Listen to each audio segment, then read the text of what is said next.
Good morning, everyone. I trust you are well. Today's learning is dedicated in memory of Ami Basario, Shaul ben Shlomo, Paul Casimir, Yomyo ben Moshe Lezer, Shlomi ben Moshe Lezer, Ben Til ben Yitzchak, Ari ben Shemoleh bas Vayvo, Avram Mordechai ben Moshe Kat, the Menashe ben Tzvi Zalman, and Ralia bas Avram Pinkas. Friends, we of course are all shocked and were dismayed by the tragic and horrific murder of Sir David Amos, the MP. And I think it would be appropriate for us to dedicate today's learning in his memory. A man of peace, a man who loved every single person that he came into contact with and was respected and revered by all who knew him. May his memory be one of blessing, and we dedicate our learning today in his memory. So, it's a bit of a strange day today, isn't it? It was very warm and very wet. I guess this is the new reality in our ecosystem. Anyways, so where were we? So we were discussing about Abraham, remember? So Abraham has three guests that appear to him, okay? And why did God send three? So we know that these celestial beings in the guise of human beings, and in fact Arabs, each one was sent with a mission. So the first one was told that his mission was to come and to heal Abraham. Okay, remember Abraham had bris milah, and therefore God sent this angel, right, the malach, the angel of Raphael, that performs healing, right, on behalf of God. Therefore he was sent. The next one was the celestial being, the angel that came, and his mission was to inform Abraham and Sarah that they were going to have a child. They'd waited, prayed, beseeched the Almighty, and at long last they were going to have what would be Yitzchak, the progenitor of the future of the Jewish people. And then there was the third angel, right? And the third angel, his job was to destroy Sodom. Okay? So three. One is to heal Abraham. One is to bring the wonderful news that Sarah's going to have a child. And the third one is that this celestial being is going to destroy Sodom, because we know that it was institutionalized corruption, and therefore they were deemed worthy of destruction. Rashi, the commentator, states exactly what I just said, that each of these angels had a very specific task, right? And then Rashi goes on to make the following statement. Pay attention. He says as follows: one angel does not perform more than one mission at any one given time. Again, so an angel that is given, that is sent, if you are a soldier or whatever you are, if you're given a mission, you can only perform one mission at any given time. And then Rashi says something that is really perplexing and has confounded so many of the greatest thinkers. He says, and the angel that came to heal the angel that came to heal Abraham then went on to save Lot. Again, who was Lot? Remember, we discussed him a couple of weeks back. Lot was the nephew of Abraham, and they parted company, and Lot had been captured by the kings, and then he was freed, and he ended up in the city of Sodom. Okay, and Sodom was about to be destroyed. It was a city that we mentioned was corrupt, and therefore was about to be destroyed. But Lot was worthy of being saved. Maybe we'll discuss why he was worthy of being saved. But because he was considered worthy of being saved, therefore God was going to send an angel. And the angel that healed Abraham went to save Lot. And the question, friends, which you should all be screaming and shouting out at me on the screen is that Rashi told us there is a rule of thumb: one mission at a time. An angel that is given one mission, it can't at the same time do another mission. But the very same commentator, Rashi, said that the angel that came to heal Abraham went to save Lot. That's two missions in my book. So how can we understand this? Why would one angel have two tasks if they're not allowed to do it? And there are many, I think the Chidah, I think the Maharal, and others that explain quite majestically as follows. The rule is consistent, one mission at a time. A celestial being cannot perform more than one mission, right? You know, men can't multitask. It's the same thing. We can only do one thing at a time. So what happened with the angel that saved Abraham that then goes on to save Lot? So the answer is that Abraham was somebody that we mentioned yesterday, who was the embodiment of chesed, of kindness, of compassion, of being altruistic and considerate and constantly thinking in terms of other people. And therefore, an angel that's sent and his mission is to heal Abraham. Abraham is not going to be healed psychologically and emotionally as long as he knows that his nephew Lot is in mortal danger. And therefore, in order to heal Abraham properly, you have to go and save Lot. It's not enough just to heal Abraham physically. You have to ensure psychologically and emotionally that he's also healed.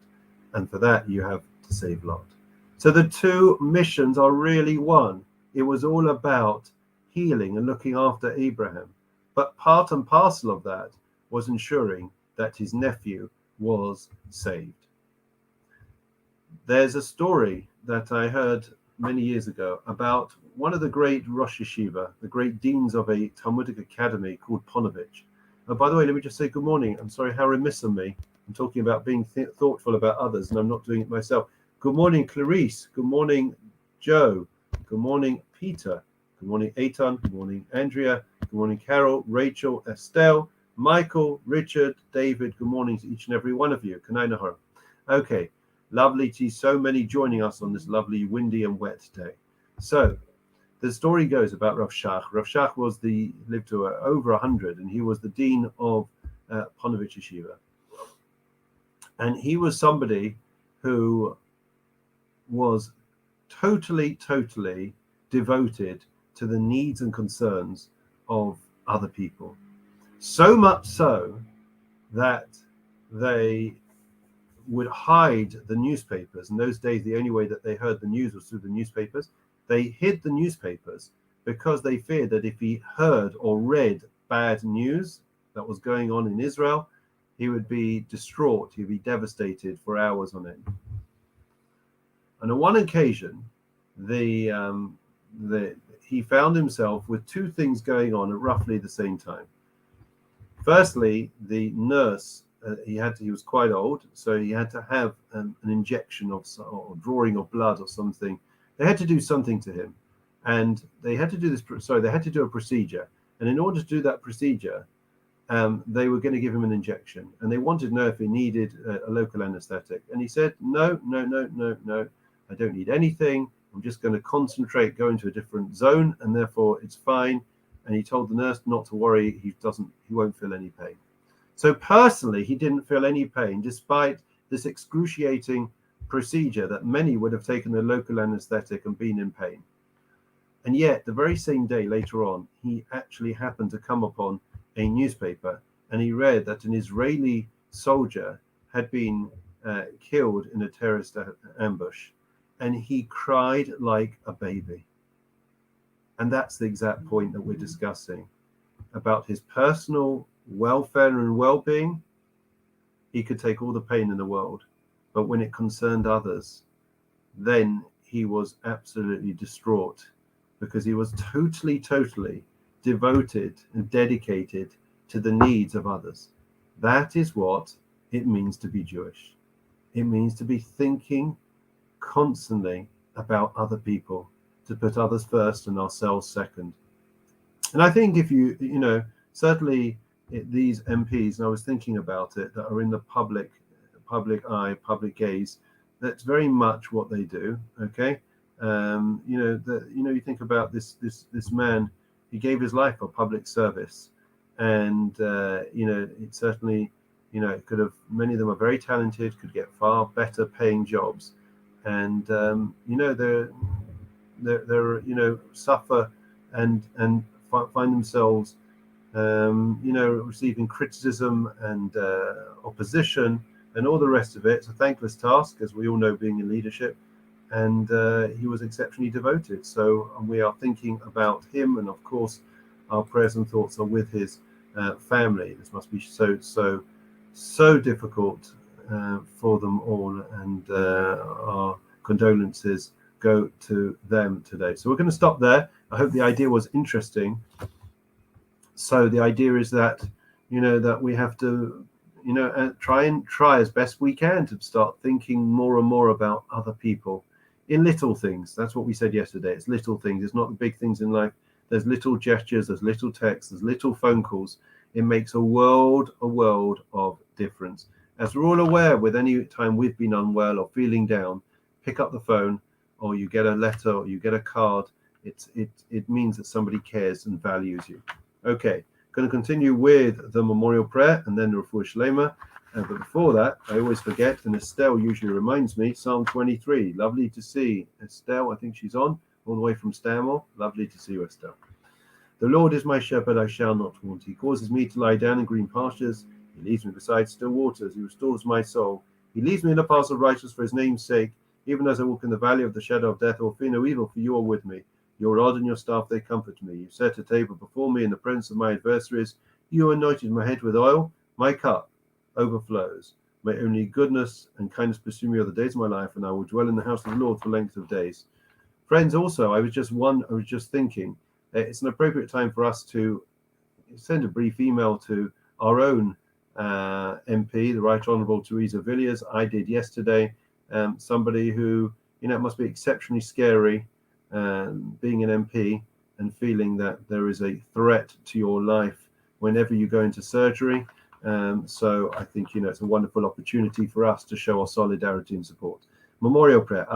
Adonai lamim zachoes nishmais amibas Aryeh Polkazmi Shol Shlomo Yirmiyahu ben Moshe Eliezer Shlomo Yechiel ben Moshe Eliezer ben Tziomin Yitzchak Arvin Shimon Leban Faiva Ram Ben Mordechai ben Moshe Kan Menashe ben Zizam Rali Bas Avram Pinkas Shal Chulil Mama Nabalaracha Mim Nadrei Mezekan Seisa Kana Fe Chulil Lamim Vertisos Chayv Seshmasam Yanu Chamishmasam B'Shalom and Amen.